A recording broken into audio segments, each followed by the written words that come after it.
তুমি এনেকৈ মোক ইগনোৰ কৰিছা কিয় মালতী? মই আপোনাক কৈছো নহয় আপুনি মোৰ বিচাৰি দিয়ক বুলি। কথা ক'লে বুজি নাপায় নেকি? মইনো কি ইমান ডাঙৰ মহাপাপ কৰিলোঁ যে তুমি মোৰ লগত এনেকুৱা বিহেভ কৰিছা?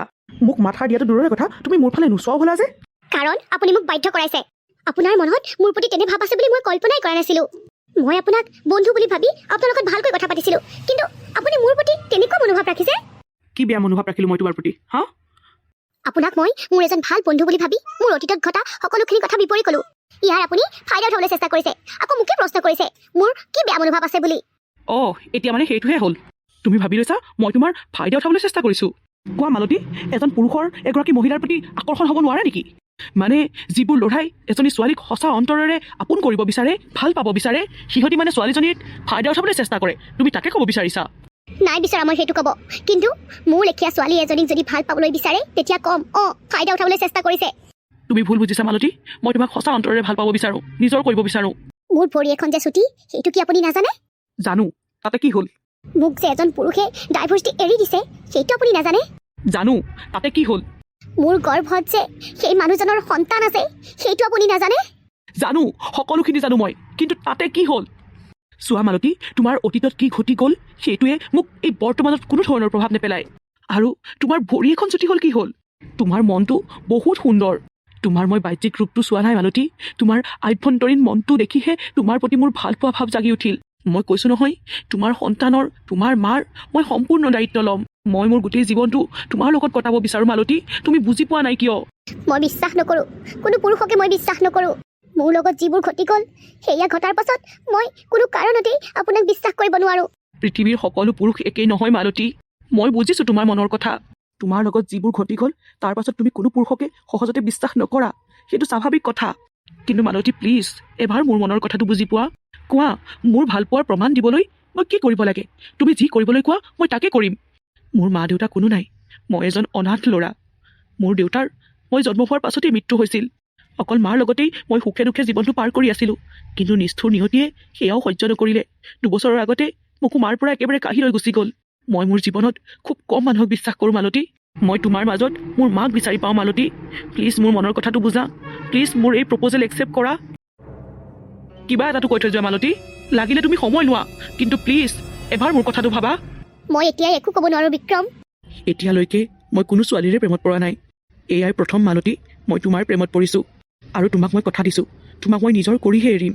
লাগিলে ইয়াৰ বাবে মই যি কৰিব লাগে তাকেই কৰিম। মই তোমাৰ মনৰ কথাটো বুজিছোঁ। তোমাৰ লগত সেই পাখণ্ডতে যি কৰিলে তাৰ পাছত তুমি সহজতে কোনো ল'ৰাকে বিশ্বাস কৰিব নোৱাৰা।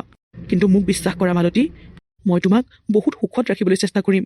তুমি ইমান দিনে যি চকু পানী বোৱালা তাক মই আনন্দলৈ ৰূপান্তৰিত কৰিম। তোমাৰ লগত মোৰ ডাঙৰ কথা এটা আছিল প্ৰিয়া।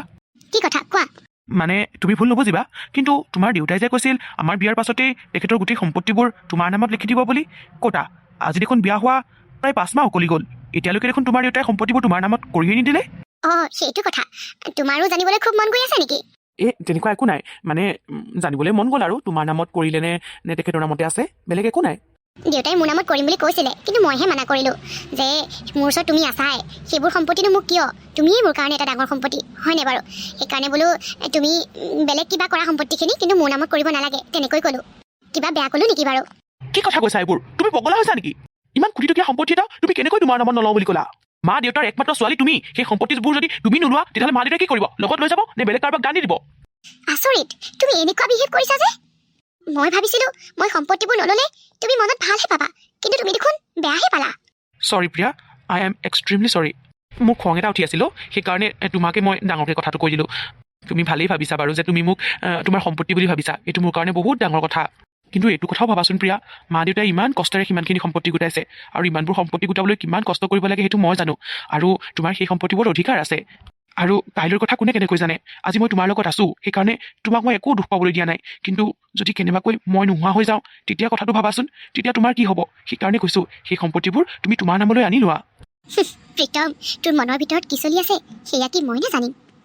দেউতাই যেতিয়াই সেই সম্পত্তিবোৰ মোৰ নামত কৰিব, আৰু তাৰ পৰা তই কেনেকৈ তোৰ নামলৈ সেই সম্পত্তিবোৰ নিবি, তই তাৰেই অভিসন্ধি চলাই থকা নাই জানো? কিন্তু প্ৰীতম, তইতো নাজানই যে দেউতাৰ সেই কোটিটকীয়া সম্পত্তিবোৰ ইতিমধ্যেই মোৰ নামতেই আছে, আৰু ইমান সহজতে মই সেই কথাটো তোক জানিবলৈ নিদিওঁ। তই সেইটো কথা জনাৰ আগতেই মোৰ কৰিবলগীয়া বহুত কেইটা কামেই বাকী আছে। কি হ'ল প্ৰিয়া, এতিয়াও বেয়া পাই আছা? আই এম চৰি।